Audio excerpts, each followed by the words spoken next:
elle s'est livrée à cœur ouvert. En 2012, Cynthia Sardou s'unissait à son compagnon Jean-Claude Bataille à la mairie de Wattignies, dans le Nord. Durant plusieurs années, le couple a filé le parfait amour. Tous deux se sont installés à Montréal, au Canada et ont construit leur vie.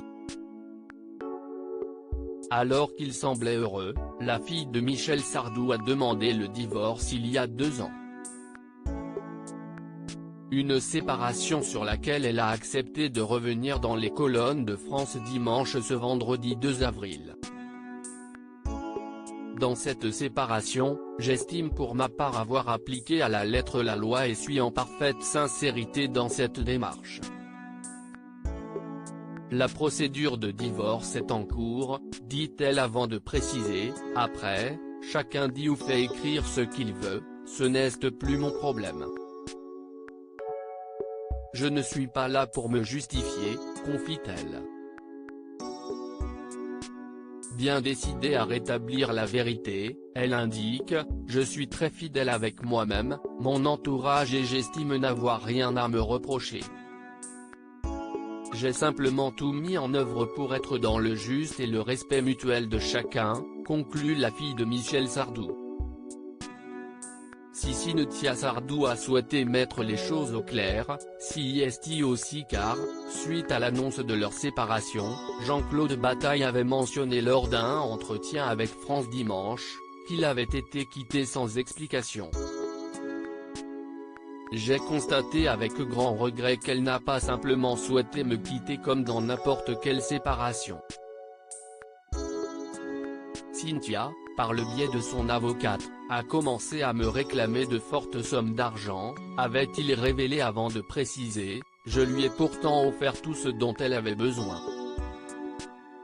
D'ailleurs, tout était à mon nom quand nous vivions tous les deux au Canada. Si est moi qui assurais la plus grande partie de notre train de vie.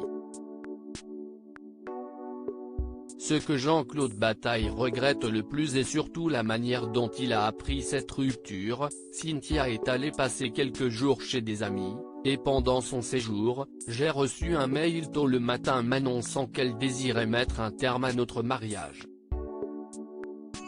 Quelques heures plus tard, elle était à la maison, accompagnée d'un huissier pour récupérer ses affaires personnelles. Ça a été très violent. La veille, elle me disait encore je t'aime au téléphone, conclut-il.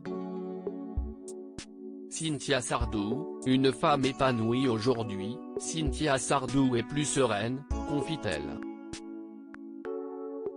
En effet, elle a évoqué son quotidien à Montréal et a expliqué, ici, j'ai créé des choses, monté une société, j'ai de vrais amis en qui j'ai confiance et qui me soutiennent. Un mode de vie qui lui correspond beaucoup plus. Les gens sont bienveillants, ils ne vous jugent pas et ne vous condamnent pas sur des a priori. Je préfère 1000 fois vivre ici, dit-elle avant d'affirmer, je me suis reconstruite une vie ici et j'y suis très bien, conclut-elle.